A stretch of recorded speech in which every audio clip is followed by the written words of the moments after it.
Will the council please come to order? Welcome to the first Blacksburg Town Council meeting of 2026, which also today happens to be the 227th anniversary of the town of Blacksburg. We will start tonight's meeting with the ceremonial administration of the oaths of office, beginning with the mayor and then the council members. So if Lorraine would join me in the front.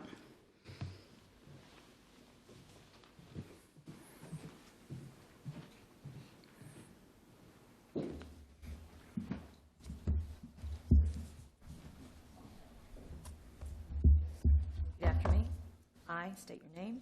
I, Michael Sutphin, Do solemnly swear that I will support the Constitution of the United States I will support the Constitution of the United States and the Constitution of the Commonwealth of Virginia, and the Constitution of the Commonwealth of Virginia, and that I will faithfully and that I will faithfully and impartially discharge and perform all duties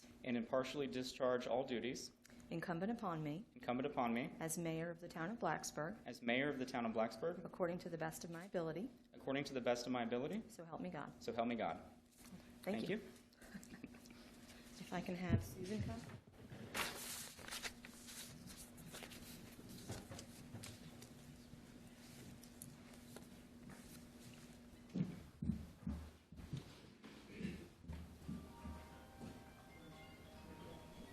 I state your name. I, Susan Anderson, Do solemnly swear do solemnly swear that I will support the Constitution of the United States that I will support the Constitution of the United States and the Constitution of the Commonwealth of Virginia, and the Constitution of the Commonwealth of Virginia, and that I will faithfully and impartially discharge and perform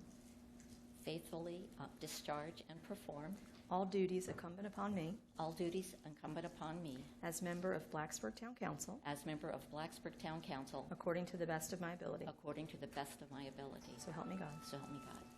Thank you. Daryl? Oh, okay. Ready? If you'll repeat after me, raise your right hand. I state your name. I, Daryl Camp, Do solemnly swear do solemnly swear that I will support the Constitution of the United States that I will support the Constitution of the United States and the Constitution of the Commonwealth of Virginia, and the Constitution of the Commonwealth of Virginia, and that I will faithfully and that I will faithfully and impartially discharge and perform and impartially discharge and perform all duties incumbent upon me all duties incumbent upon me as member of Blacksburg Town Council as member of Blacksburg Town Council according to the best of my ability. according to the best of my ability. So help me God. So help me God. Thank you. Thank you.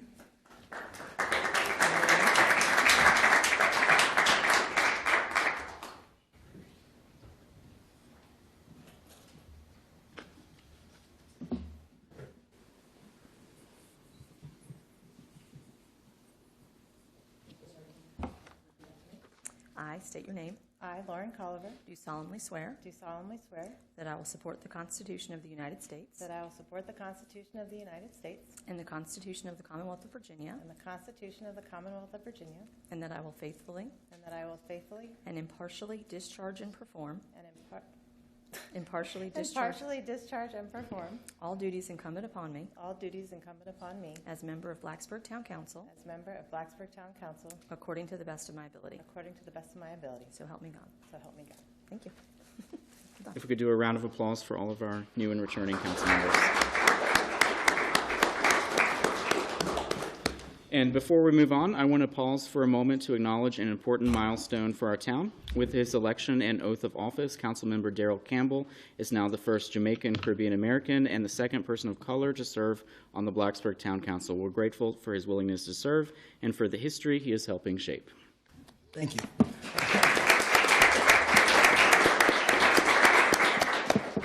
And with that, will the clerk please call the roll? Anderson? Present. Campbell? Present. Oliver? Here. Ford? Here. Sutphin? Here. And will Councilmember Susan Anderson please lead us in the Pledge of Allegiance? I pledge allegiance to the flag of the United States of America and to the republic for which it stands, one nation, under God, indivisible, with liberty and justice for all. We will begin tonight with the election of the vice mayor. The custom in the town of Blacksburg is the council member who received the most votes in the most recent election is appointed to the vice mayor position for 2 years, and that, I'm pleased to say, is Susan Anderson. So I will now entertain a motion for the appointment of Susan Anderson to the position of vice mayor. Would anyone like to make a motion? I move approval of the motion to appoint Susan Anderson as the vice mayor. Second. We have a motion and a second. Any discussion? Will the clerk please call the roll? Campbell, Aye.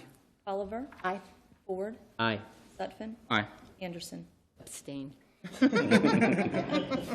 The motion passes. Congratulations, Susan. We will have the consent agenda next, and I believe we have 6 items on the consent agenda for tonight's council meeting. The first is the town council minutes for December 2nd and December 9th. We'll be approving those minutes tonight. The second is the farmers market lease renewal. We'll be authorizing the town manager to sign the lease renewal. The next is the adoption of 2 resolutions. The first resolution is Resolution 1B26, a resolution authorizing a petition for writ of special election. We'll be adopting that tonight. And then Resolution 1C26, a resolution setting forth the town of Blacksburg's 2026 legislative priorities, another resolution we'll be adopting. Then we have Ordinance 2108, an ordinance vacating public utility easements located at 3503 and 3511 Holiday Lane.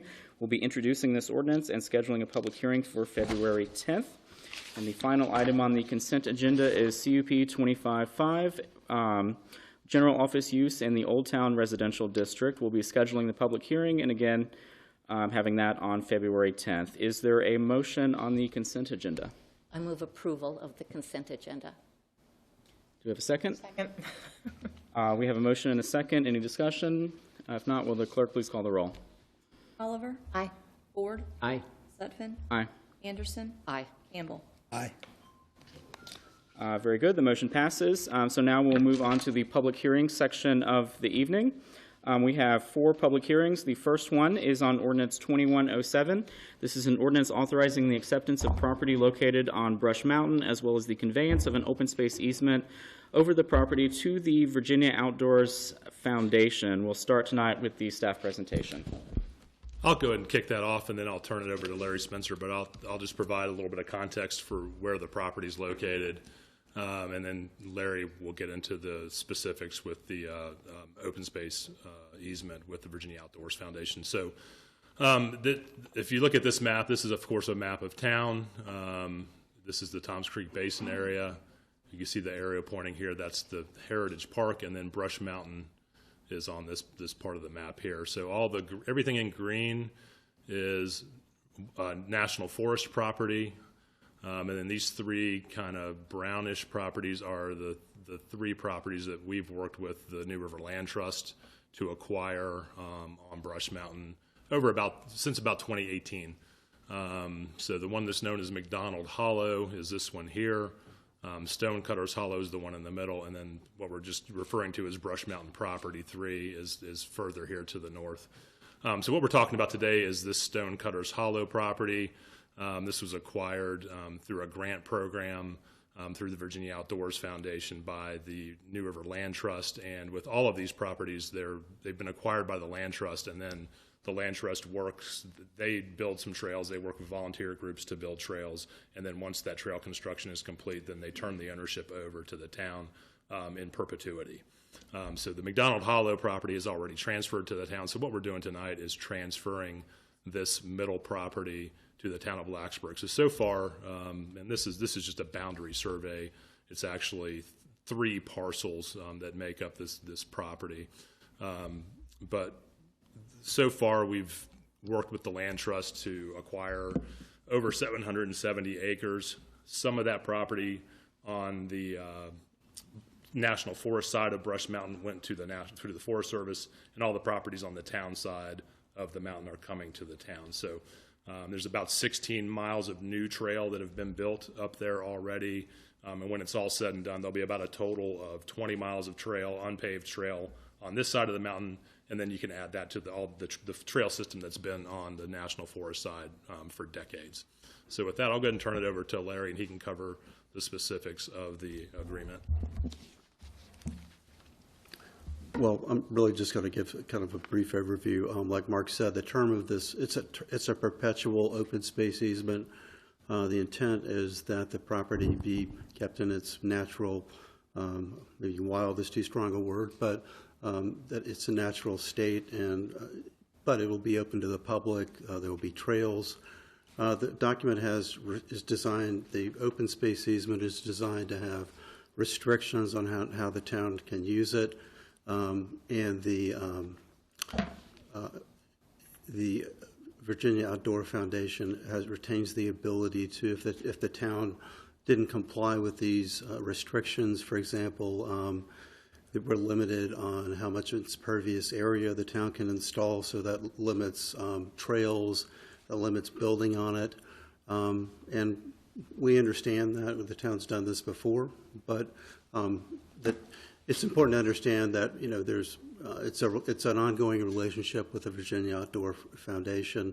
Obviously, that's part of their mission, is to get properties in place that have open space easements. That's the reason they were created. Those are the key parts of it, unless you have any questions. Any questions for town staff? Okay. In that case, we will move on to public comment. Any members of the public wishing to comment on this ordinance 2107, now is your time. You can come up to the podium and limit your speaking time to 3 minutes. Please also state your name and address. Would anyone like to speak on ordinance 2107? Anyone? Okay, we will go ahead and close public comments. What is council's pleasure on ordinance 2107? I move approval of ordinance 2107. Second. We have a motion and a second. Any discussion? Seeing none, will the clerk please call the roll? Ford. Aye. Sutphen. Aye. Anderson. Aye. Campbell. Aye. Oliver. Aye. Okay, the motion passes. Next public hearing is on Resolution 1D26. This is a resolution granting a conditional use permit and a public dance hall permit to allow a dance hall in the downtown commercial zoning district at 130 Jackson Street. We will start with the staff presentation. And Paul Patterson has the staff report. Good evening. Conditional use permit 23-25-3, the dance hall in the downtown commercial zoning district. The applicants, the Lake Restaurant Bar, Melinda Velez, Carlos Sebastian, and John Manuel Hante. The property owners, Downtown Development LLC. The property is located at 130 Jackson Street Northwest.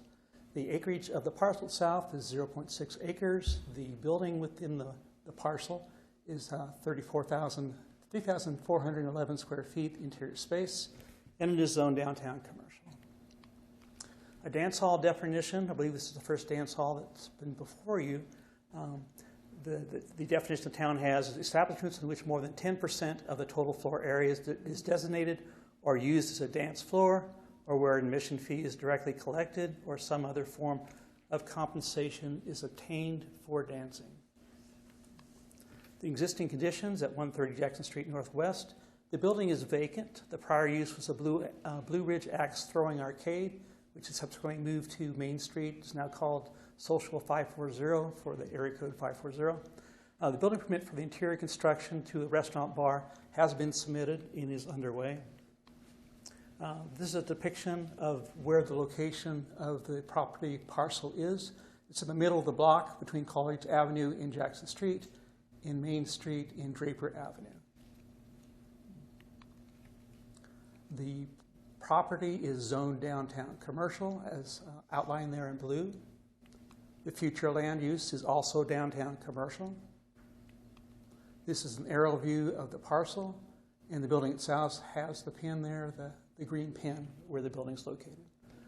There is access, there's a pedestrian alley off of Main Street, and the other access to the property was a pedestrian walking across the parking lot from Jackson Street. This is another view, kind of more of a bird's eye perspective of the parcel itself and the building. This is the rendition of the front of the building from the architect. The only change to the existing building is that there's mechanical equipment that's being added to the top of the roof that will be screened. This is the side view of the building. And then the request overall is two things. There is a restaurant use of the property of the building prior to 10 p.m. with a maximum occupancy for the dining of 188 persons. After 9 o'clock, they'll be converting it to a dance hall, and then at 10 o'clock, the dance hall configuration will have a maximum of 292 persons. This is a depiction of the interior during the time when the restaurant dining will be there with the table configurations. And then at 10 o'clock, they remove the tables, and will be a dance hall area depending upon the events that's occurring. The criteria for evaluation of conditional use permit you're familiar with. Conformance to the comprehensive plan or to specific elements of the plan and to the official town policies adopted in relation thereto, including the purposes of the zoning ordinances. And then we look for any potential adverse impacts. In addition to that, the Blacksburg Municipal Code has an additional requirement for public dances and dance halls to obtain and maintain an approved public dances and dance hall permit prior to the operation of the dance hall. And the Blacksburg Police have finalized the background check and are recommending approval of the public dances and dance hall permit itself. Some potential adverse impacts that were identified as we reviewed this project. It is dependent upon the operation of the dance hall, the maximum occupation levels, the exit doors to remain operational, and the use of pyrotechnics, effects, or fireworks would be prohibited. The noise levels themselves under the town code requirements, and the safety and use of outside areas for property at night. The staff recommended conditions is that the property shall be developed in substantial conformance with the application dated July 31st, 2025. The applicant shall obtain and maintain an approved public dance and dance hall permit prior to the operation of the dance hall as required by Town Code, Chapter 4, Amusements, Article 4, Public Dances and Dance Hall.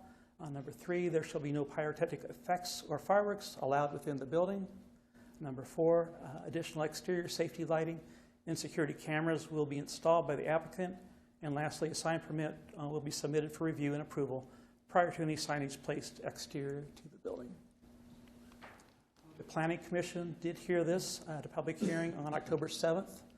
They did recommend approval with the staff conditions, 7-0, with 2 members that were absent at the Planning Commission.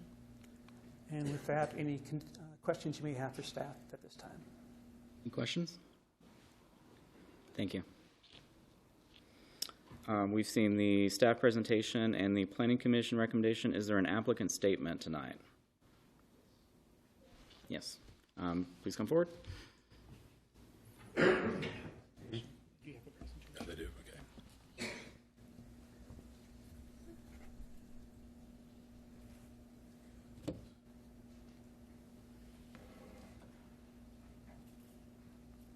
Good evening, everyone. Thank you for having us today. My name is Melanie Vellis. I am the manager of Olaika, and I'm here with Manuel Wante. He's one of the owners. I'm here to present Olaika as a community restaurant and bar for downtown Blacksburg. The story of Olaika. Olaika was created with the idea of bringing people together, and we want a place when people can enjoy culture, music, food, different activities, events. Inspiration comes from upscale European style with, as a restaurant and lodges, with a social and cultural hub where people can have different activities and different events, with a design, a modern design and created, but still warm and welcoming. These are some decorations we will have in Olaika. You can take a look right here. This is the entire design. The lighting and the layout is to people to feel comfortable and to feel safe in there.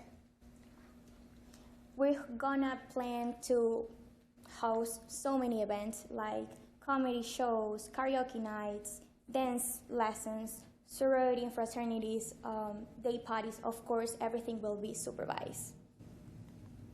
Our menu includes burgers, pizza, appetizers, salads, and the food menu will be the entire night for every event, every night. This is the layout of the dining and dancing space. Right here in the middle, you can see the dining and dancing space. Behind, we have the main bar. Next to it, we have the kitchen. There is a mini bar down here. I don't know if you can see it. We have the restrooms, the main entrance, and a little storage down here. For the menu of the drinks, we have cocktails, martinis, a lot of drinks, and much more. Of course, we're gonna follow Virginia IBC regulations, and the staff will be properly trained, of course.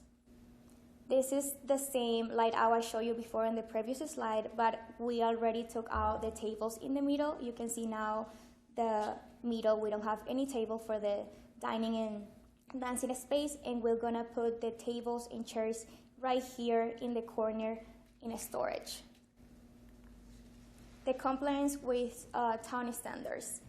The restaurant will be open during the day, and for the dance hall will be open after 10 p.m. We're gonna, of course, follow the noise control with no speaker outside. We're gonna respect the capacity limits, and security staff will be inside and outside at any time of the building, every time. Safety is top for us. It's gonna be 21 plus, and security is gonna be there every time. Bouncers gonna be checking IDs at the door. We're gonna have scanners for the IDs. No fireworks. We're gonna have 6 bike racks will be provided. Coordination and communication with police Blacksburg as needed. And walkable areas with parking spot and security cameras as needed. This is the outside lighted. It's already installed there. You can see it's a lot of illumination. And the working process is the police has finalized and approved the background check needed for the downhole permit. We are currently working on security cameras, and we're gonna provide bike racks as well. And I'm here if you have any questions. Thank you. Any questions? Thank you so much. Of course, thank you. That concludes the applicant statement. Now we'll open this up for public comment. If anyone would like to speak on this resolution 1D 26, now's your opportunity. Again, you have 3 minutes, and please state your name and address. Anyone? Okay, we will go ahead and close public comment. I assume you don't need to do an applicant rebuttal to the comments tonight. What's council's pleasure on this resolution? I move approval of Resolution 1D26. Second. We have a motion and a second. Any discussion? I'm just excited to see another young business in town, and I support everything y'all. You've brought multiple restaurants to town, and now this is a new venture, and it's just really fun to see, and I'm excited to see lively activity. And there hasn't been a dance hall in Blacksburg for a long time. My kids go all the way to Roanoke, so I'm excited to have them here. So, thank you. Any other discussion? My first night in Blacksburg as a graduate student was at Daddy's Money, your space. Okay, with that, will the clerk please call the roll? Sutphin? Aye. Anderson? Aye. Campbell? Aye. Oliver? Aye. Ford? Aye. Okay, the motion passes.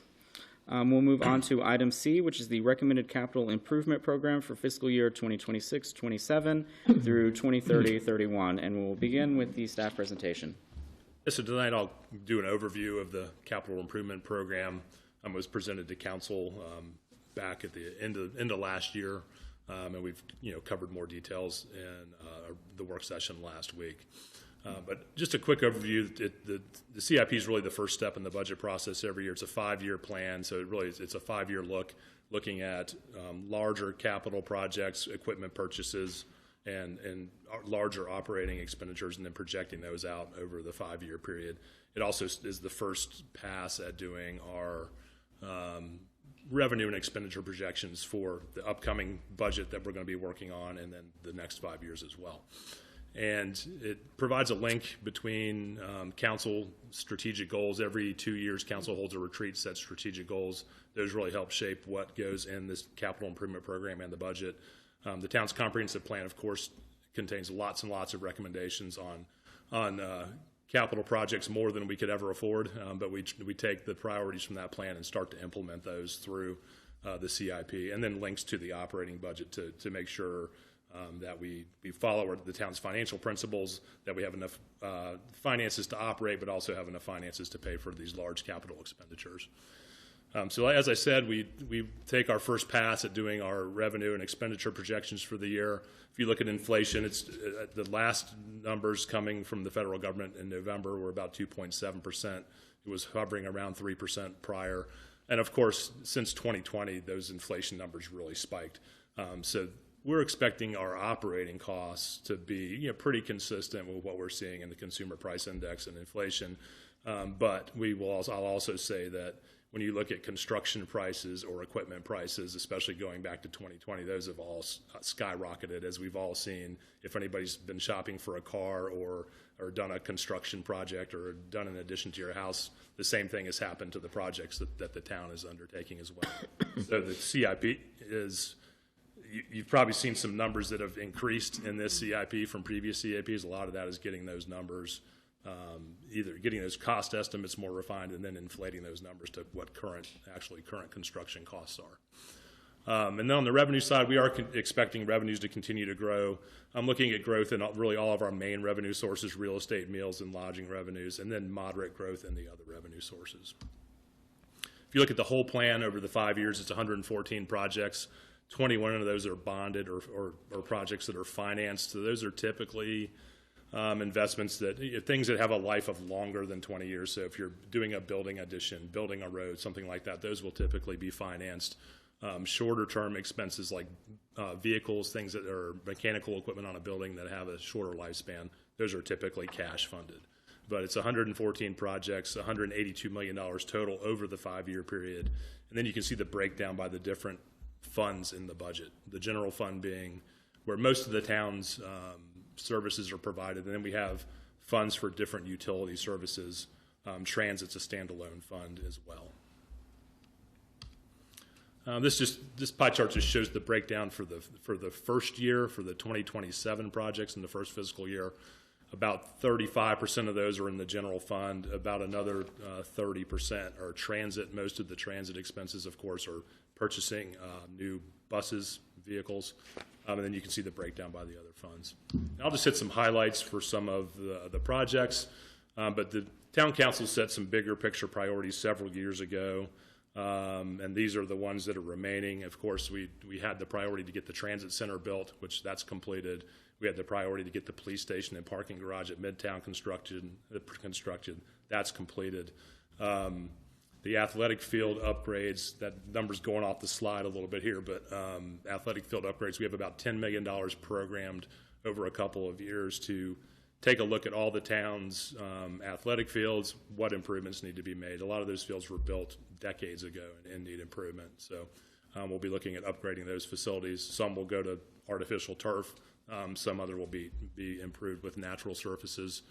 The Progress Street parking facility, that's looking at an over-under deck, so kind of a 2-level deck over in the Progress Street parking lot. That's about $9 million. And then an unfunded project. This is one that's out there in the future. We've started doing some feasibility studies for a new recreation facility, which would essentially be a very large addition to our existing recreation center. That's about a $45 million project. Excuse me, it's currently unfunded. So it fits outside of that 5-year period. So we're going to start the planning work, the financial planning work, to figure out how do we afford to pay for that. The town's financial advisors will be at the work session next week to start that conversation, and that conversation will happen over the next couple of years. So just a few projects to highlight, and under the category of downtown redevelopment, we have the Draper Road streetscape improvements. about $10 million. That's half funded by town dollars that would be bonded, and half funded by VDOT revenue sharing funds. So that funding will be coming from the state. We have the Progress Street parking deck. We're continuing our facade grant program over the 5-year period. That's been very successful, and we're starting to see some of the results of those grants that we put out last year. We have a downtown restroom facility that's programmed out for a couple years. While that's out a couple years, we are working on some more temporary solutions to see if we can get something out there in the short term before we do the permanent facility. St. Luke and Oddfellows Hall restoration, we had funding in the CIP last year. We planned what we wanted to do there. There were some improvements that were kind of optional that would have made the facility nicer. We decided to go ahead and add those options in. So that's about $77,000 additional dollars that are going to go to that project. In the Parks and Recreation Fund, you can tell we're investing a lot in Parks and Rec. And then in the future, hopefully, we'll be able to figure out how to afford that rec center addition. But we have the athletic field renovations, Meadowbrook Trail construction. So the first phase of the Meadowbrook Trail will be opening anytime now, probably in the next few weeks. And that's the section that connects the Heritage Park to the Stonecutters Hollow property that we just talked about, accepting that land. And then this project would build the rest of that trail out. We have a separate project in the shorter term to expand the parking lot at Glade and Meadowbrook Road. That serves that serves the McDonald Hollow property. So that parking lot is typically overused, so we're going to make that parking lot larger.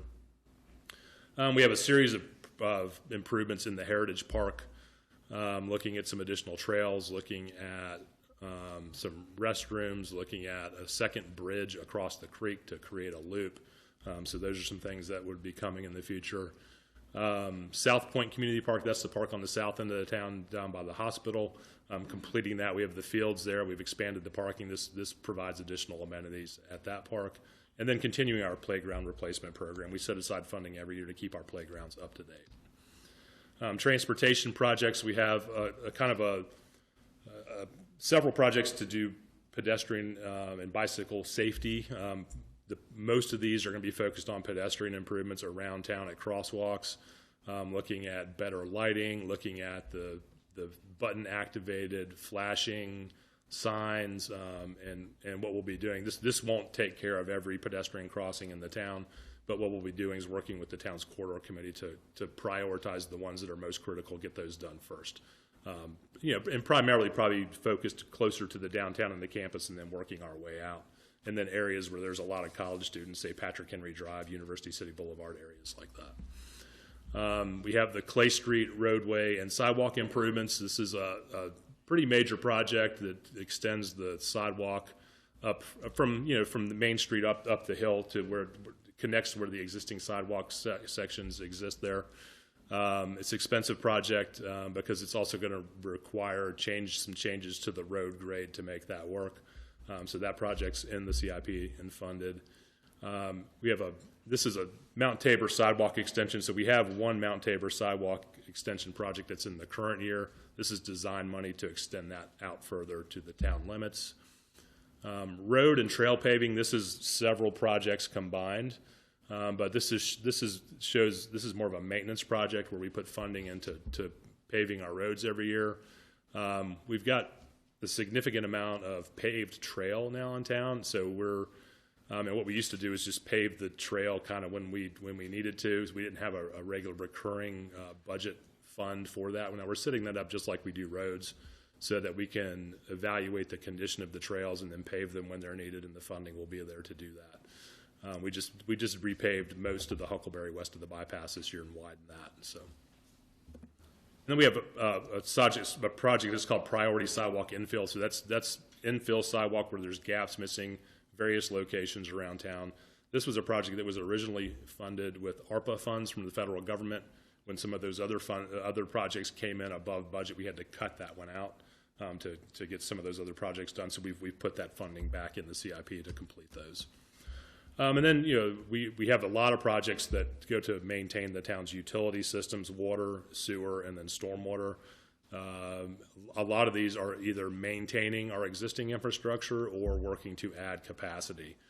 So you can see on the sewer, the force main and gravity sewer upgrades, the sanitary sewer inflow and infiltration abatement. Those are all projects that are designed to take our older sewers, parts of our sewer system, and improve them and then add capacity. So these are some of the maintenance items that Public Works Department works on every day. And then stormwater, we have several stormwater projects to do repairs around town, and the stormwater fund is something that we'll be talking about in the future, about how do we balance operations, new capital projects, and then how do we fund those. And then transit, as I mentioned, the bulk of the transit funding in the capital budget is to replace buses. So you can see that we have $24 million in bus replacements over the years. We're adding additional infrastructure to charge the electric buses, and then also investing in bus pull-offs, the IT systems that keep the bus system up and running, and then our transit facility maintenance. So, and these projects are typically funded by state and federal grants, so that's where most of that funding comes to us. So those are just some quick highlights on the CIP. There's a lot more there. We've gone into detail on a lot of those items in the work session. So what we do, we'll hold the public hearing tonight, take public comment. Any comments that come up tonight we can address at the work session next week, answer those questions, and then council could vote on the CIP on January 27th. And with that, I'd be happy to answer any questions you have. Any questions for the town manager? Yeah, thank you. We will move on to public comment. Anyone wishing to comment on the recommended capital improvement program, now is your chance. As always, please state your name and address and limit your speaking time to 3 minutes. Emilio Santini, 607 Progress Street Northeast. I have just a question. They're going to extend the sidewalk on Mount Tabor Road, where you also bike, right? Mm-hmm. No wrong. And I know a lot of people in that area, and they don't bike, and they drive their full-size truck, and they're always complaining there's a lot of traffic there. Is that for the future, I don't know if you thought about maybe after you extend the sidewalk, allowing a biker to use the sidewalk or not? Yeah, bikes can use the sidewalk outside of the downtown area. They can. Yeah. Just a small portion of the downtown area is restricted. Yeah. So that would be they part can use sidewalks there. Would you put some sign basically to because I didn't know, and sometimes I park there. Yeah. So would you put some sign to make us aware that what we do is we put signs up where you're not allowed, and then where you're allowed, you can ride everywhere else where there's no sign. Yeah. That's all my question. Thank you. Thank you. Anyone else wishing to speak on the recommended capital improvement program? I want to make a quick comment. I get updates regularly. I'm sorry, Anna Chalky Chase, 1304 Highland Circle, excuse me. Every week there's a stormwater, drainage, sewer line broken, busted, no water. I mean, I really think maybe a little more should be addressed to that. I mean, I like my athletic fields, I like my trails, but if we can't get the water and the sewer out of the town, it does seem like that's a bit of a problem. And that does seem to come up pretty regularly. So a little more effort on that, please. Thank you. Anyone else?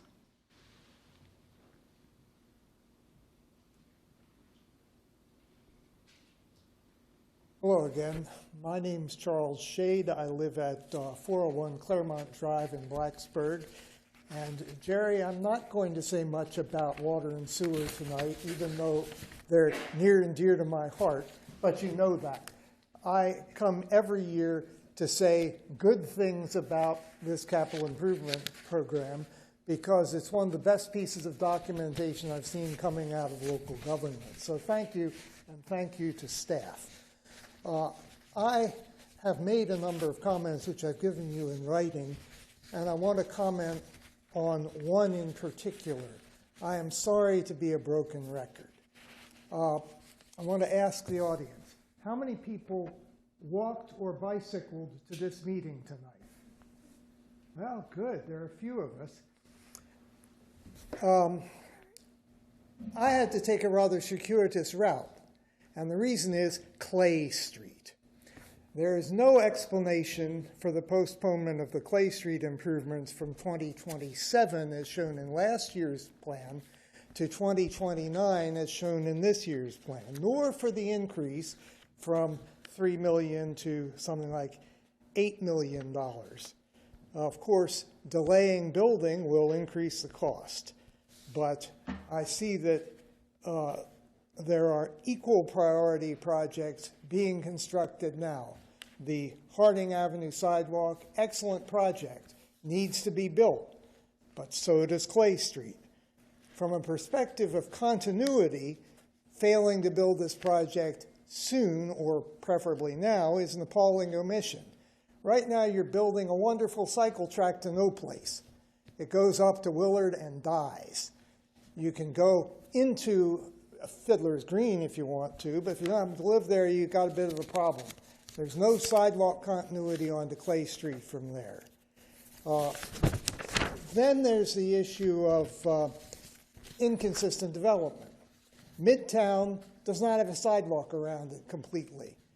This would complete a sidewalk around Midtown should you build it. Of course, it would give continuity from up on the ridge to downtown and keep people like me from having to wear night gear to avoid being run over when I walk in that neighborhood.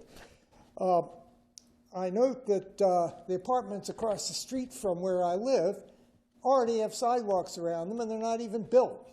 So I think it might be possible, if you rearrange some priorities, to get this project done a little sooner. And it is important. A lot of people live up there. A lot of people like to come downtown. Not everybody needs to drive. Might alleviate some parking problems. So please consider upgrading this. And thank you again. Thank you to staff. Wonderful project. Read my comments about suggested improvements. Welcome, Councilman Campbell, and congratulations, Mayor Sutton. Thank you. Mr. Shade is a scholar of the CIP. He reads it every year, so thank you for reading it.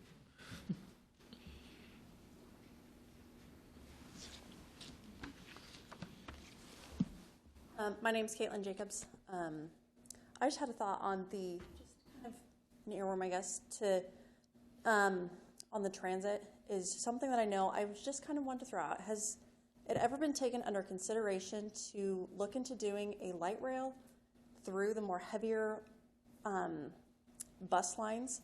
I know a lot of times rail can feel like really intense, but I know that looking into it more, that there's a lot where the upfront cost can be higher for rail, but from the longevity standpoint, that rolling stock lasts a lot longer than buses, so the investment in it is higher, and also the rate of return on the property values along rail lines can be higher. So it's just something I wanted to throw out as something that to kind of keep in consideration of at what point is that worth that cost benefit for the town of Blacksburg. Thank you. Thank you. Anyone else? We will go ahead and close public comment. We'll be delaying action on this item until our January 27th council meeting, and we'll discuss the comments denied at our next work session. So that leads us to our final public hearing tonight, and that's on council vacancies. You might have noticed that there are 5 of us up here for a 7-seat town council.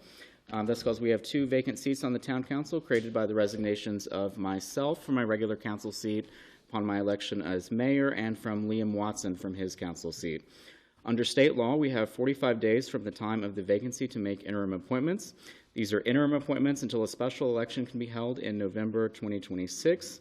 As part of this process, we must announce the names of potential appointees that we are considering for the interim appointments. We released a statement earlier with those names, and they are Joel Goodhart and Andrew Kassoff. I'll go ahead and read some background information on them. Joel Goodhart was born and raised in the New River Valley. He holds bachelor's and master's degrees from Virginia Tech, and his work experience includes positions with the YMCA and Montgomery County Public Schools. He lives in Blacksburg with his wife and 2 children. Joel ran for town council last November and campaigned on being a champion for a stronger, more livable Blacksburg. He attended the Blacksburg Citizens Institute and currently serves on the town's Housing and Community Development Advisory Board. We also have Andrew Kassoff, is the former president of Environmental Engineering and Education Consulting, Inc., and the former director of Wetland Studies and Solutions, Inc. He has a bachelor's degree in geology from James Madison University and a master's in environmental engineering from Virginia Tech. He has served on the Blacksburg Planning Commission since 2010. Prior to that, he was the chair of the Blacksburg Stormwater Task Force. So tonight, members of the public are welcome to provide comments on these or any other potential appointees for the interim council positions. We're not taking action tonight. We'll have an opportunity to discuss these comments at our work session next Tuesday, January 20th, and we will vote on the interim appointments at our January 27th council meeting. So with that, we'll see we've done the announcement of the candidates for the appointments to the council vacancies. Now we will open it up to public comment. So just as the past, so if anyone would like to come forward, please state your name and address and limit your speaking time to 3 minutes. Edward Hokinson, 209 Orchard View Lane, Blacksburg. I see this as an opportunity for you people to change course, and that is to do what the people want you to do. Very simply put, appoint Rick Johnson and Pete Macedo to the town council. Thank you.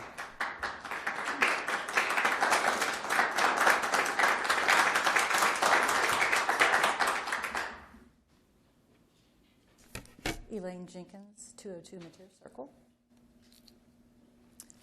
And I'm not a public speaker, so here we go. I am here to express my disappointment in the lack of transparency during the selection process to fill the open town council seats. In today's world, it feels as if we have seen a run of questionable political appointments.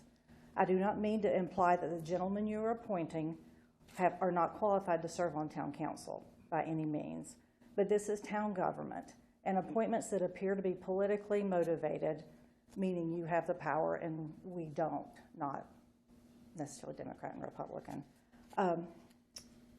have no place. It disenfranchises Blacksburg residents who have voted because they want to be heard and included in our current town government. The elections for town council in 2023 and mayor in 2025 were extremely close.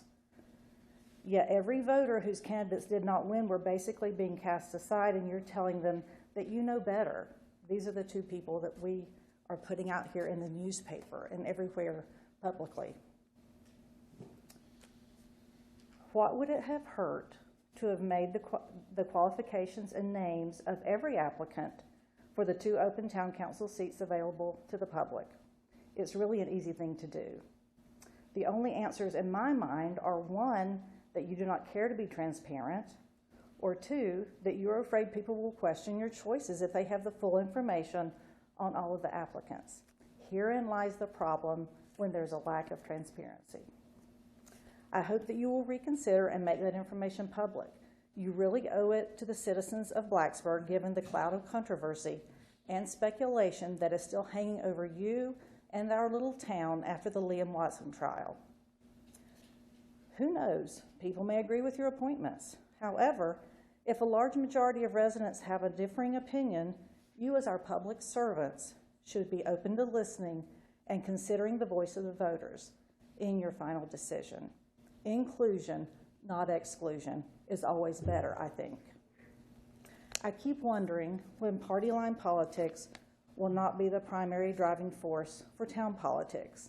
And I had hoped that with the town's new leadership would come a new way of governing the Blacksburg Town Council. When will the residents of the town be the primary concern? What happened to working together for the betterment of our community, even though we may have differing opinions? Thank you for your time, and Councilperson Anderson, thank you for your thoughtful reply to that bill. I appreciate it. Thank you.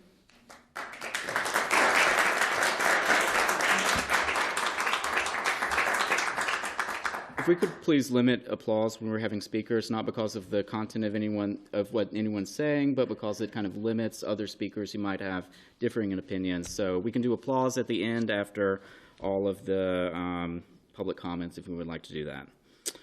Any other comments?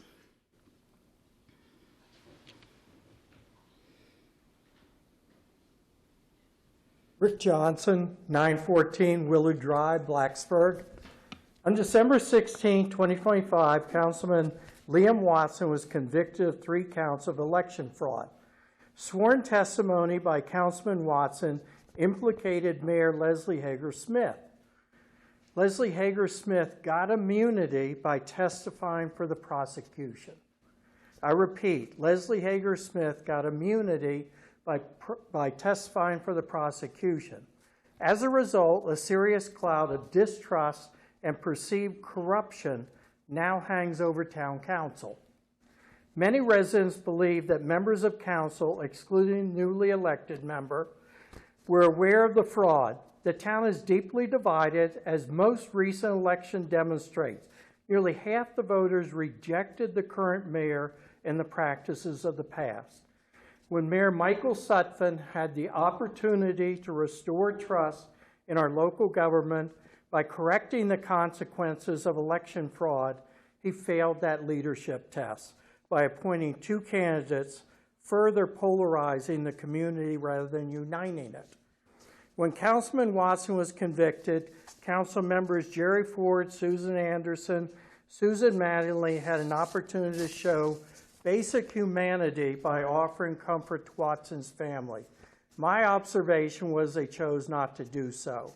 This failure reflects poorly on individuals who publicly portray themselves as compassionate and principled. The Olympic Games set a universal accepted standard for fairness and ethics. When a competitor is caught cheating, the medal is awarded to the next rightful competitor. This principle is recognized in the United States around the world. In this case, the cheating competitor was Liam Watson. The next qualified candidate was Rick Johnson. Yet council members Susan Anderson, Jerry Ford, Lauren Colliver, Darrell Campbell, and Michael Sutphin chose to disregard this standard, acting as though they were above basic principles of fairness and ethics. Town council had a clear opportunity to demonstrate integrity, promote healing in Blacksburg, and uphold ethical governance by appointing the next qualified candidate who would have prevailed in the 2023 election absent fraud. They failed to do so, revealing to the public exactly who they are. This so-called public hearing is itself a sham. According to Mayor Sutphin's own statements in Roanoke Times, January 10th, the appointees have already been selected and the outcome is predetermined. Many of our citizens have had enough. We are disgusted with town council and its continued disregard for fairness, transparency, and public trust. Okay, we are still in public comment.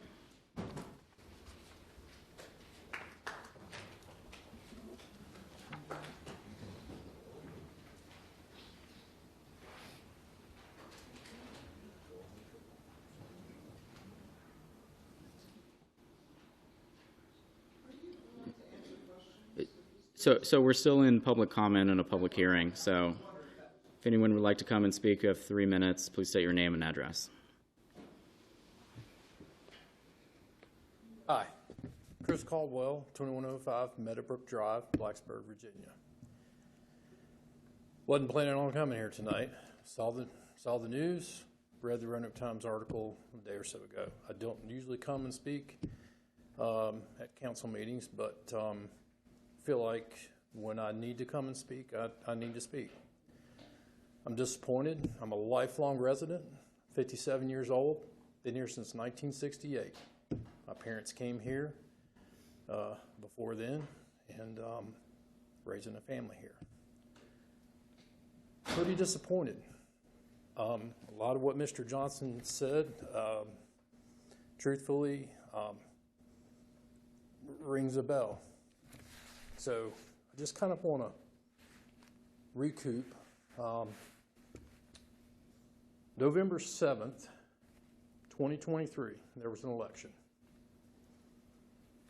I'm staring at my ballot. I take a picture of it. On this ballot, Jerry Ford, Michael Sutphin, and write-ins. I'll just go and say who I voted for. I voted for Jerry Ford. I did not vote for Michael Sutphin. I voted for Rick Johnson. My vote was taken from me by an illegal candidate. That is not democracy.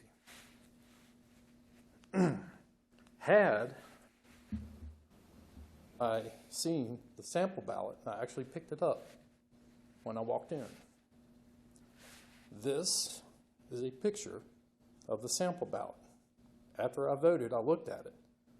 I would not have voted for Mr. Ford because on this picture, right here, on this phone, Blacksburg Town Council sample ballot. Vote for Ford, Liam J. Watson, Michael Sutphin. Member Town Council, Town of Blacksburg. It's all propaganda. Just try to get votes. I get it. Jerry Ford, Michael Sutphin, write-in, Liam Watson. Make sure to complete your ballot by voting for all three.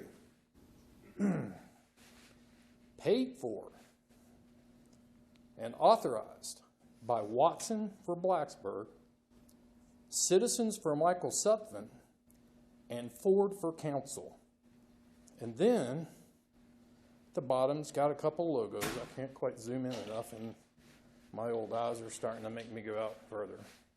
So fast forward through the events, and it seems to me that that election is null and void with the actions of Mr. Watson. He wasn't a resident. He shouldn't have been on the ballot, and shouldn't have been on council. What about all his votes over the last few years? Your 3 minutes have expired, but if you want to finish your thought. Okay. So I would just like for council to consider, nothing against the nominees. I think we need to restore what should have happened. Mr. Watson should have never been a candidate. Mr. Johnson was an official write-in candidate. Thank you for your time. Thank you for your service. Appreciate it. Thank you.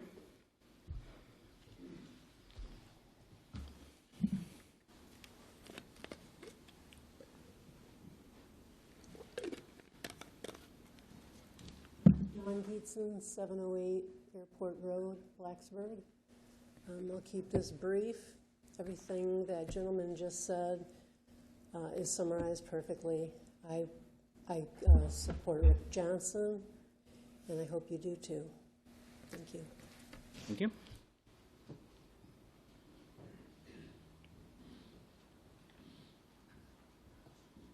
Hello. My name is Joel Goodhart. I live at 902 North Drive in Blacksburg. And I wanted to take a minute to thank you all for this opportunity to serve our community as an appointed member to Town Council. It's a responsibility I take very seriously. Having recently campaigned to be on Town Council, I look forward to working together on the challenges that lie ahead, such as housing choice and affordability, making our roads and streets safer for everyone, and continuing to offer a high quality of life and dependable services to our community and our residents. At a time when division and anger are boiling over, I think it's paramount that we all, as a community, find common ground and choose empathy, trust, and respect, even in the midst of disagreement and struggle. To our community, I look forward to hearing from you, to answering your questions, and raising your concerns. As your councilman, I will do my best to listen and to learn from you and to challenge you so that Blacksburg will continue to grow stronger and more resilient both now and into the future. See you around town. Thank you.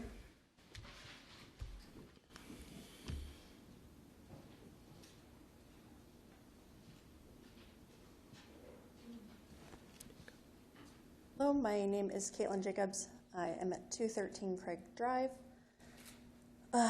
I just wanted to say I'm here representing myself, but also several of my family members that already had obligations tonight. But we just wanted to share how thrilled we are with the town's council's plans, proposal to nominate Joel Goodhart to the interim position. We've known Joel for several years now and we met with him through the community advocacy and have really know how much he spends a lot of time thinking about the well-being of Blacksburg. And, you know, the things that overshadow us with, like, the unfortunate things that have happened with past elections are horrible, but I feel like sometimes you have to say, what are we going to do right now? What is the best decision for our town right now moving forward? And one of the things that I've really come to admire about Joel is the fact that even when he has a difference of perspective or opinion on policy, he really focuses in when he's talking about that on the issue at hand. I've never heard him use personal slang or derogatory comments towards any individual, even if he has a difference of opinion on policy. I feel like he's always been very approachable and open to genuinely listening and understanding the perspectives of those who may differ with him or are single with him, and really takes the time to articulate and trying to answer questions, particularly when circumstances or perspectives might differ. And I feel like at the end of the day, I've seen him really talk about the importance of people and how they feel, but also pull in the importance of what does data show us? What can we learn from our town's successes and failures, and also the successes and failures of towns in this area and across the United States that are of similar size to us? And really saying, where are we and what can we do moving forward to make sure that we are not just a great town now, right now, but in 10 years, 30 years, and 50 years? What kind of town are we setting up for our children to inherit and those who will come after us? Thank you. Thank you.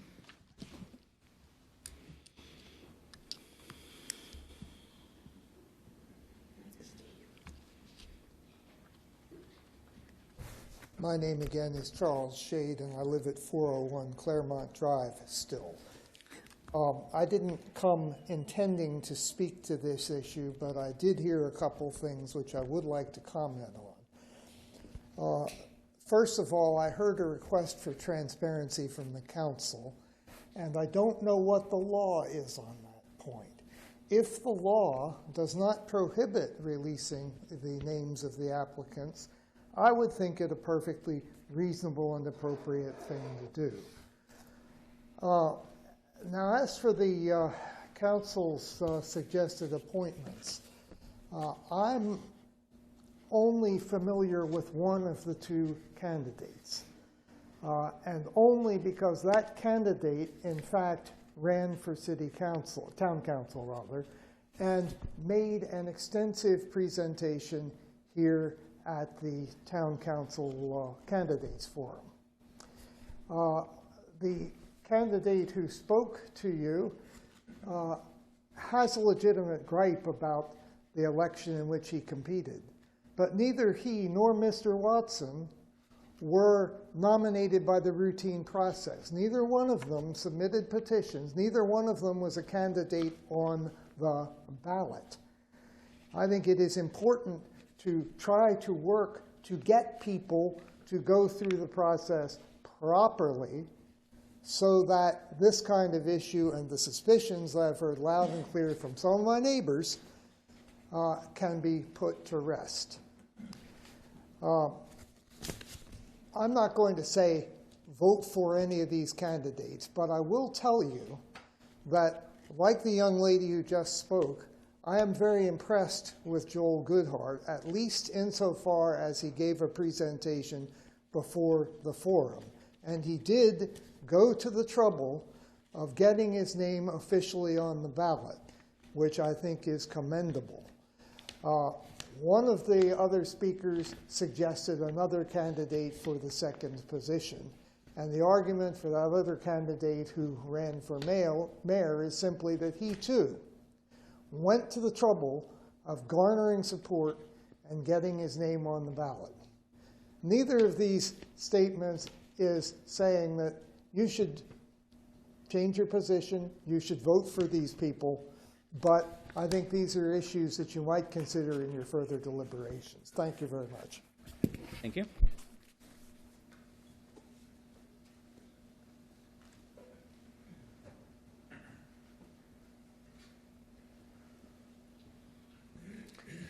Hi, my name is Steve Gillespie. I live at 201 Fairfax.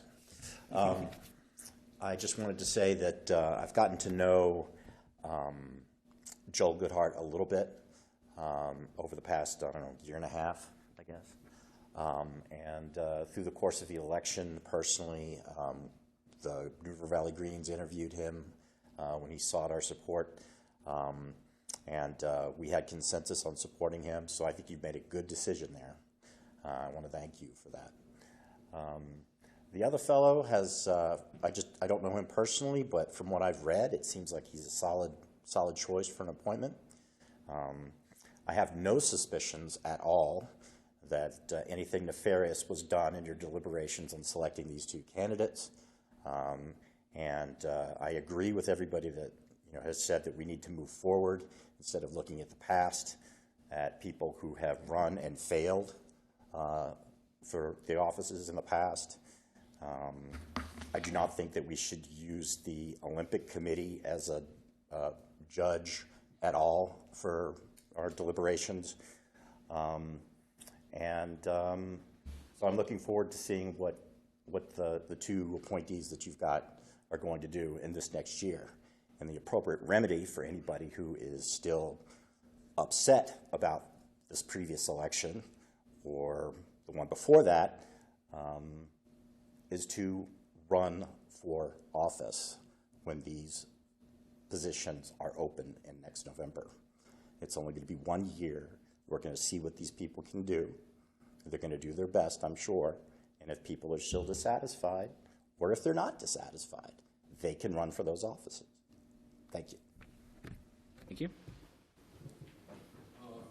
Santini, 607 Northeast, Progress Street. Northeast. I just wanted to throw out there my support for Joel Goodhart because I met him when we went through the Citizen Institute, and we became sort of like friends. And I shared with him a lot of concern about traffic and pedestrian biking, and I agree more or less with this idea on the subject. I don't know him very well, but is a person that for the little bit that I talked to him quite a few times, I can trust him, what he says, and he's very honest and always sincere and straightforward with his ideas. The other candidate, I have no idea. I don't know him. So thank you very much. Thank you.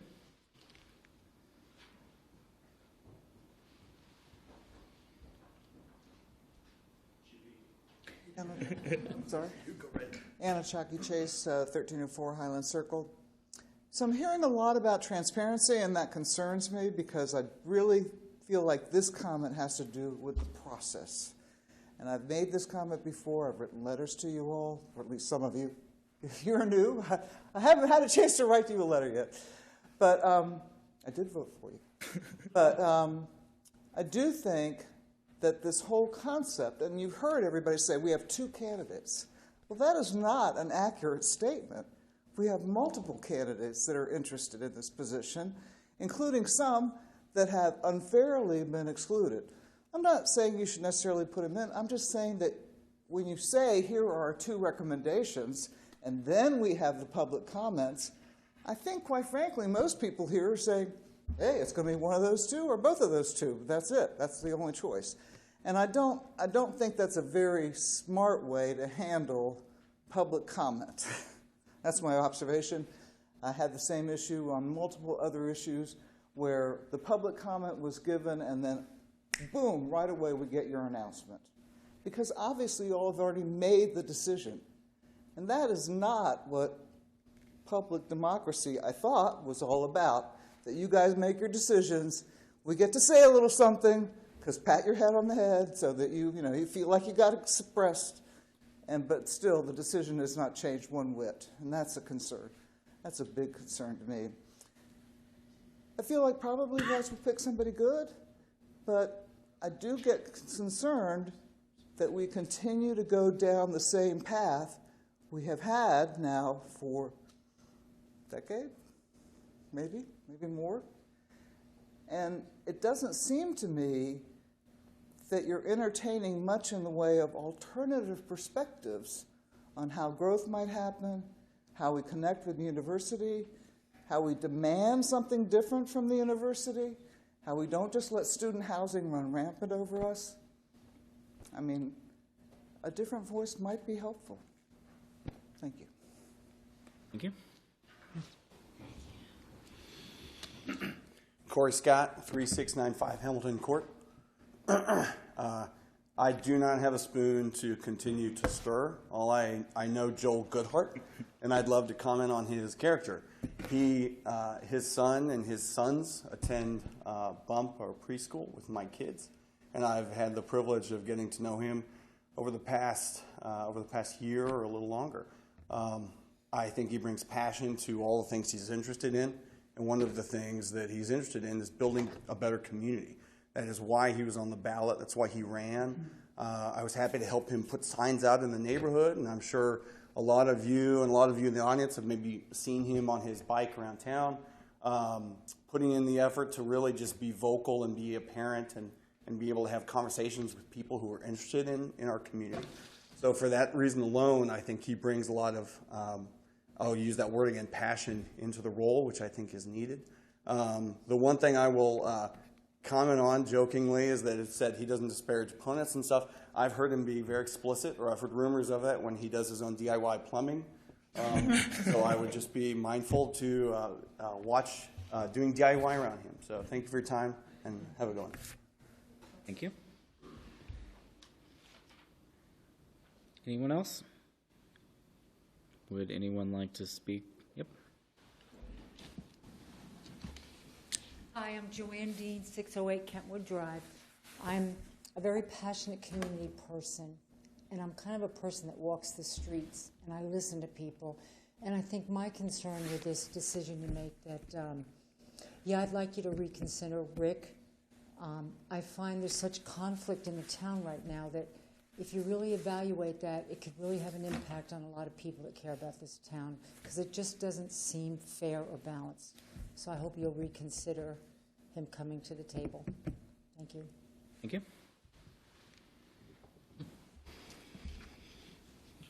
Would anyone else like to speak during this public comment section? Seeing none, we will go ahead and close public comments. As I mentioned previously, we'll discuss these comments at our work session next week on January 20th, and we will vote on the interim appointments at our January 27th council meeting. So this concludes the public hearing section of our council meeting tonight. We'll move on to the citizens comment section. This is the portion of the evening where you can come forward and speak about any topic if you're choosing. Again, for 3 minutes, please state your name and address. Sorry, me again. Emilio Santini, 607 Broder Street, Northeast. So usually we complain in front of the town council, but I'm here just to congratulate the assistant manager, Matt, and Lieutenant Cedric Hazen. Hayes, yep. Cedric Hayes, thank you, Lieutenant Cedric Hayes, because we had a problem with speeding on Progress Street. So we collected signature. We had sort of like a little meeting on the neighborhood, and we participated to the committee. We were invited and participated to the transportation committee. It's called Traffic committee. And we expressed our concern, and they didn't wait a day. 1 hour later, after the committee finished, the lieutenant was there installing the speed warning, and the engineering guy came immediately and just checked where to put the extra speed limits, and they took them down now, and they're going to reinstall everything next week when the students are coming, so they're going to collect more data. So I just wanted to express my gratitude for the no time at all that it took them to just took action, and so far satisfied our requests. And hopefully they're going to finish the job that they started. Thank you very much, guys. Thank you, Matt, and thank you, the lieutenant.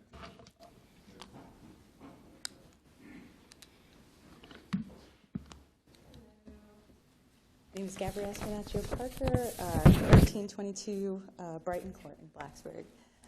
So good evening, Council. I'm here to discuss the Radford Arsenal's recent notice of violation, which details 7 observations or violations from a March 2025 inspection of the 4th rolling powder blending facility. The 2 violations I would like to discuss are the operating a hazardous waste service impoundment without a permit, and 2, failure to report or respond to leaks of propellant from impoundment.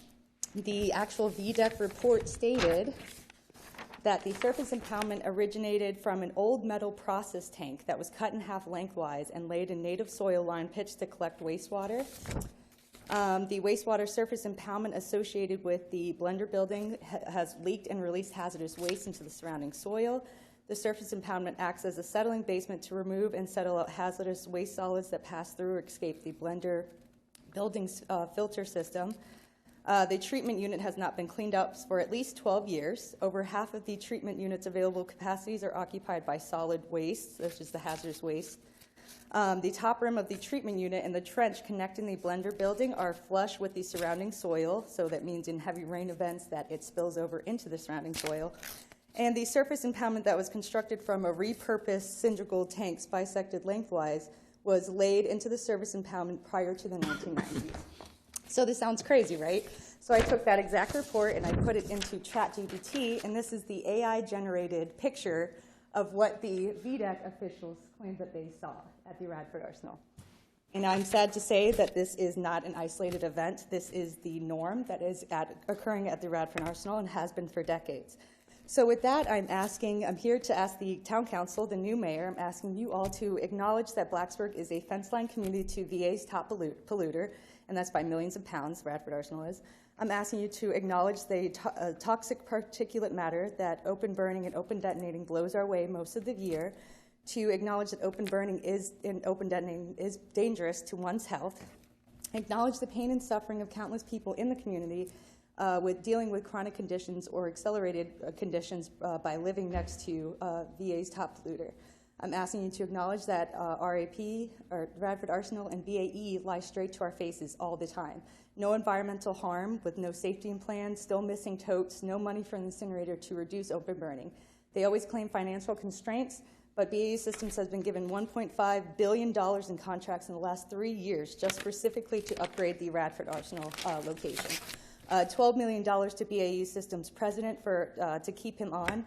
And so what makes it easier for Radford and BAE Systems to ignore our concerns and our pain and our suffering is that the leadership of these fence-line communities won't speak up and say enough. Enough with the open burning, the perchlorates, the lead, the PCBs, enough the lies and the stalling that lead to more cancer, chronic illness, and death. Sorry, let me wrap this up. I'm so sorry. So I'm just here presenting in 2017, the Citizens for Arsenal Accountability, they made a resolution for the town council, for the Blacksburg Town Council to push forward for the Radford Arsenal. So I'm just asking that you guys revisit that and hopefully help to repair. This could help to definitely repair some of the trust that community members like myself have felt has been messed up since I feel like there is no voice when it comes to this. So thank you for your time, and I'll leave you guys with a copy, if I can, of this resolution. Thank you. Thank you.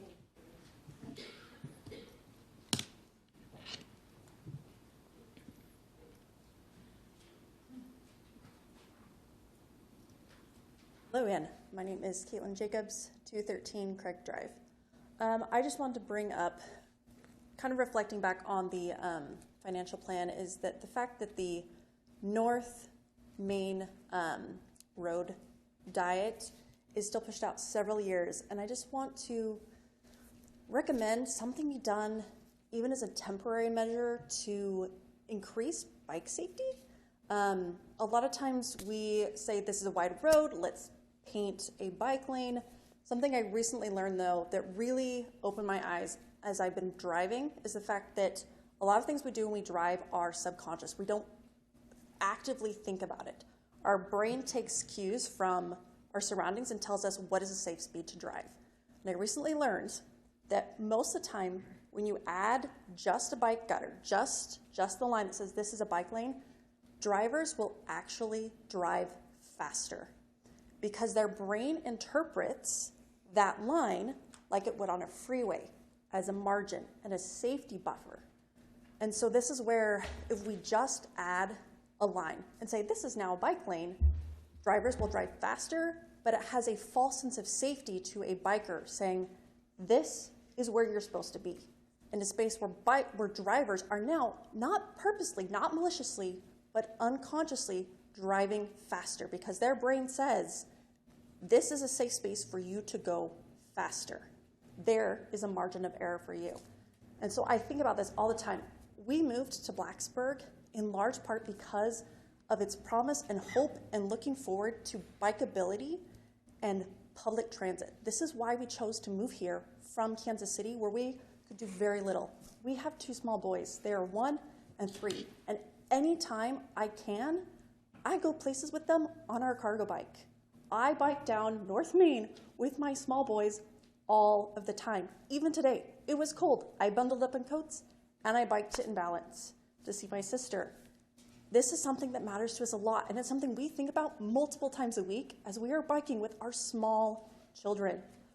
What is something that we can do in the interim that is this next smallest thing? Are there things we can do to make more of a temporary way to make the sidewalk safer, smoother, so that it's more accessible? I know we obviously, when I'm riding with small boys, I definitely utilize the sidewalk.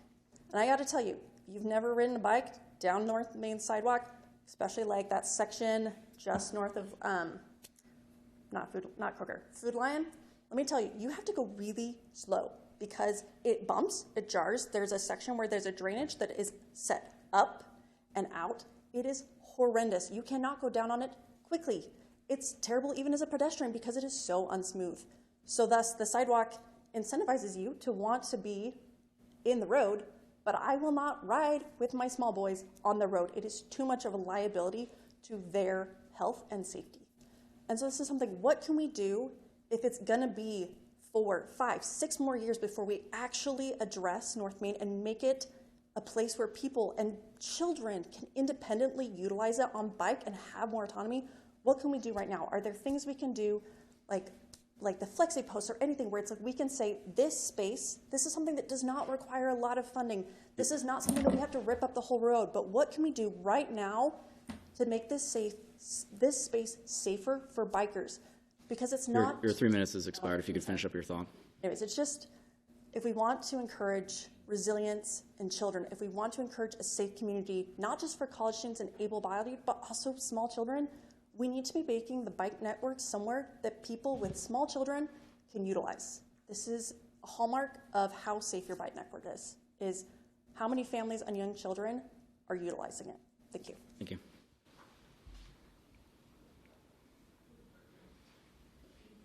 We are still in citizen comments.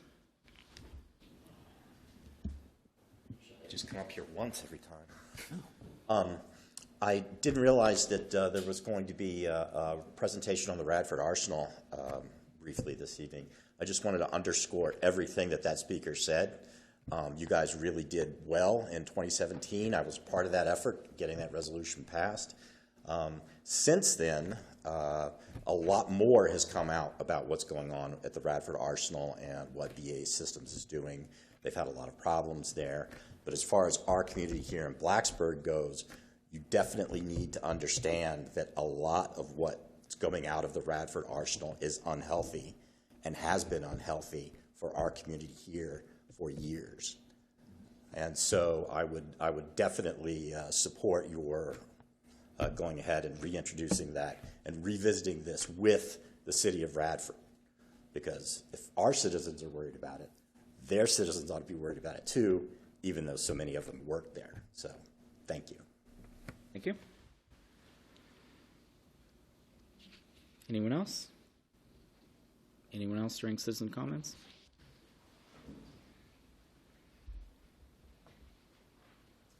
My name's Pete Macedo. I live at 502 Lee Street.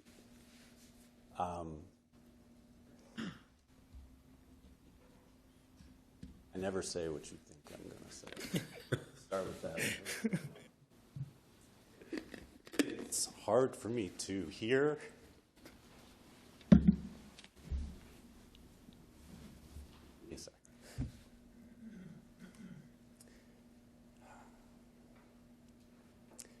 Accessibility in this town is awful. And while I appreciate the efforts and the interest in supporting bikeability, walkability, drivability, safer roads, all that, there are people who aren't in this room talking to you because they can't get in this room. They can't ride a bike. They can't walk long distances. They can't walk short distances.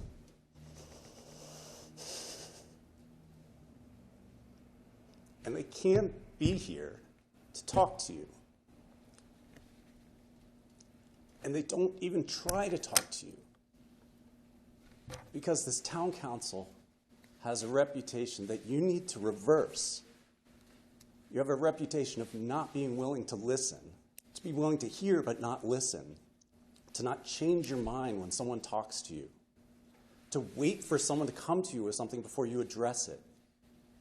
There are people with visible physical disabilities, unseen disabilities, limitations that you don't even know about.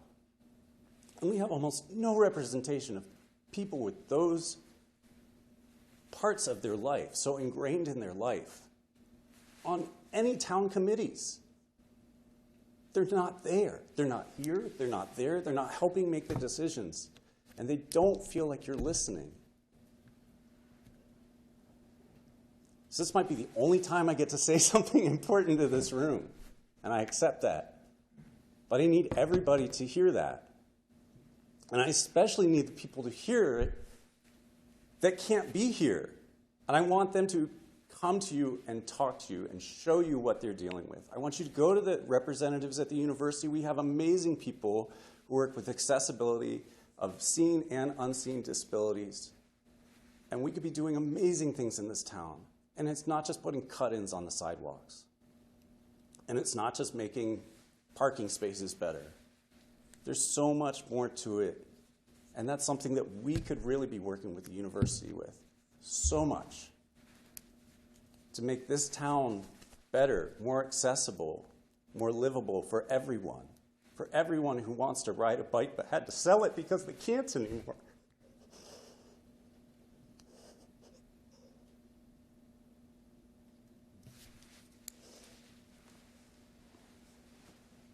Thank you. We are still in citizen comments. Would anyone else like to speak? Seeing none, we'll go ahead and close citizen comments. The next portion of our meeting is appointments. We have a long list of appointments that we're making tonight. You might see us up here on town council on Tuesday nights, but we're also involved in a lot of different boards, committees, advisory councils, that sort of thing. So I'll just kind of read through this list, and then we'll do a motion for the appointments. This is in alphabetical order by council member. So Susan Anderson is being appointed to the Blacksburg Virginia Tech Liaison Committee, the Greater Montgomery Liaison Committee. Both of those are automatically appointed to the vice mayor. The Blacksburg Partnership, the Blacksburg Housing and Community Development Advisory Board, the Blacksburg Museum and Cultural Foundation, and the New River Valley Regional Commission. Daryl Campbell is being appointed to the Blacksburg Housing and Community Development Advisory Board, the New River Valley Development Corporation, and the Agricultural and Forestal District Advisory Committee. Lauren Colliver is being appointed to the Montgomery Regional Economic Development Commission, the New River Valley Agency on Aging, the Montgomery Blacksburg Christiansburg Development Corporation, and the New River Valley Metropolitan Planning Organization as an alternate. Jerry Ford's appointments include the Blacksburg Planning Commission, which is probably the most time-intensive of all the committees on this list, by the way. The Montgomery County Blacksburg Local Emergency Planning Commission, and the New River Valley Passenger Rail Authority. That's the fun one. Yeah. And my appointments include, the first two are also automatically appointed to the mayor, so the Blacksburg Virginia Tech Liaison Committee and the Greater Montgomery Liaison Committee, plus the Blacksburg Partnership and the Cemetery Trustee Advisory Committee. We also are represented on various different groups where we represent the town council that's listed at the bottom under affiliations, and that includes the Downtown Revitalization Committee to Susan Anderson, the Montgomery County Tourism Development Council to Lauren Colliver, Downtown Blacksburg Inc. to Daryl Campbell, and myself, I'm remaining the representative to Main Street Connect, which just met this morning. Do we have a motion on the town council membership appointments and affiliations for 2026? I move approval of the town council membership appointments and affiliations for 2026. Second. We have a motion and a second. Any discussion? I do have a question. So when we have our two further council people appointed, will these be reshuffled? I think these, so I think how we handled this was these are the appointments that ours will be, so these won't be reshuffled, but once we have the new appointees after our January 27th meeting, when we make the final decision on the appointments, then we'll After that, appoint them to various committees as well. In addition to these? Yeah. Okay. Got Why it. did you want additional committees? No, or- no, I'm good. I was just curious how that was going to work. Yeah. Any other discussion? Seeing none, we have a motion and a second. Will the clerk please call the roll? Anderson? Aye. Campbell? Aye. Oliver? Aye. Ford? Aye. Aye. The motion passes. Do we have any unfinished business tonight with the council? Seeing none, any new business? What about council announcements? I will share one item that was mentioned on the Town of Blacksburg social media today. Blacksburg Transit has been named the third fastest growing public transit agency in the country with over 4.7 million riders who rode the BT last year. Our ridership grew 26% in 2025. So congratulations to our Blacksburg Transit team. I think our Not a town council announcement, but I have some good news for the community. Substation 2 is reopening tomorrow, so anybody who wants their sub, go there. I think they open at 10 a.m., and the rumor has it that Hamid Lapuas is going to be working the slicer when they open. So Hamid, the previous owner, yes. Any other announcements? With that, our next council meeting will be Tuesday, January 20th. That'll be a work session in the Blacksburg Motor Company building, and our next regular meeting will be in these chambers Tuesday, January 27th at 6:30. With that, we are adjourned.